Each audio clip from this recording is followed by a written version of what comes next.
출애굽기 2장. 레위 집안의 한 사람이 레위 집안의 어떤 여자를 아내로 맞아들였습니다. 그 여자가 임신하여 아들을 낳았습니다. 여자는 그 아기가 너무 잘생겨서 3달 동안 숨겨두었습니다. 하지만 3달이 지나자 더 이상 아기를 숨길 수 없었습니다. 그래서 여자는 파피루스 상자를 가져다가 역청과 나무진을 칠해서 물에 뜰 수 있게 만들었습니다. 그런 다음에 아기를 그 상자 안에 넣고 상자를 나일 강가의 큰 풀들 사이에 두었습니다.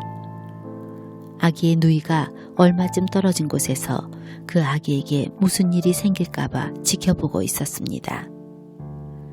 그때 파라오의 딸이 목욕을 하려고 강으로 나왔습니다. 공주의 몸종들은 강가를 거닐고 있었습니다. 공주가 큰 풀들 사이에 있는 그 상자를 보고는 몸종을 시켜 그 상자를 가져오게 했습니다. 공주가 상자를 열어보니 거기에는 남자아이가 울고 있었습니다. 공주는 우는 아이를 보자 불쌍한 생각이 들었습니다. 그래서 공주가 말했습니다. 이 아이는 틀림없이 히브리 사람의 아기일 거야. 그때에 아기의 누이가 나가서 공주에게 물었습니다. 제가 가서 이 아기에게 젖을 먹일 히브리 여자를 구해올까요? 공주가 말했습니다. 그래, 그렇게 하여라. 그래서 아이의 누이는 가서 아이의 어머니를 데리고 왔습니다. 공주가 그 여자에게 말했습니다. 이 아기를 데려가서 나를 위해 젖을 먹여주면 내가 그 삭슬 주겠다. 그래서 여자는 그 아이를 데려가서 젖을 먹였습니다. 아이가 자라나자 여자는 아이를 공주에게 데리고 갔습니다. 공주는 아이를 자기 아들로 삼았습니다. 공주는 그 아이를 물에서 건져내었다 하여 그 아이의 이름을 모세라고 지었습니다.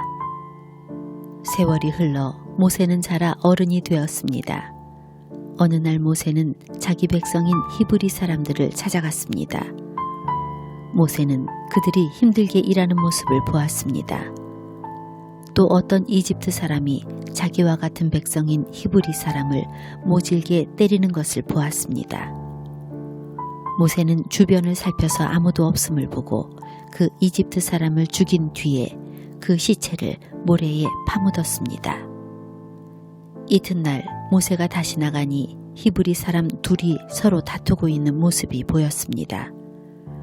모세는 그 중에서 잘못한 사람에게 말했습니다. 왜 당신과 한 핏줄인 사람을 때리는 거요? 그 사람이 대답했습니다.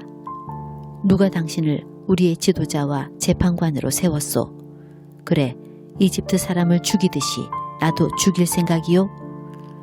그 말을 듣고 모세는 두려워졌습니다.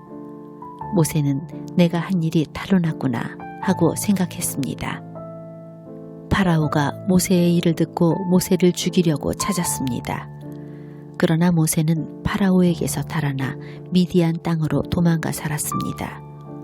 하루는 모세가 우물가에 앉아 있었습니다. 미디안에 7딸을 둔 제사장이 있었습니다. 그의 딸들이 아버지의 양떼에게 물을 먹이려고 그 우물로 왔습니다. 딸들은 양떼에게 먹일 물을 구유에 채우고 있었습니다. 그런데 어떤 목자들이 와서 여자들을 쫓아냈습니다. 그러자 모세는 여자들을 도와 양떼에게 물을 먹여주었습니다. 여자들이 아버지 르우엘에게 돌아왔습니다. 르우엘이 딸들에게 물었습니다. 오늘은 어떻게 이렇게 일찍 돌아왔느냐? 여자들이 대답했습니다. 목자들이 우리를 쫓아냈지만 어떤 이집트 사람이 우리를 지켜주었습니다. 그 사람은 물을 길어서 양떼에게 먹여주기도 했습니다.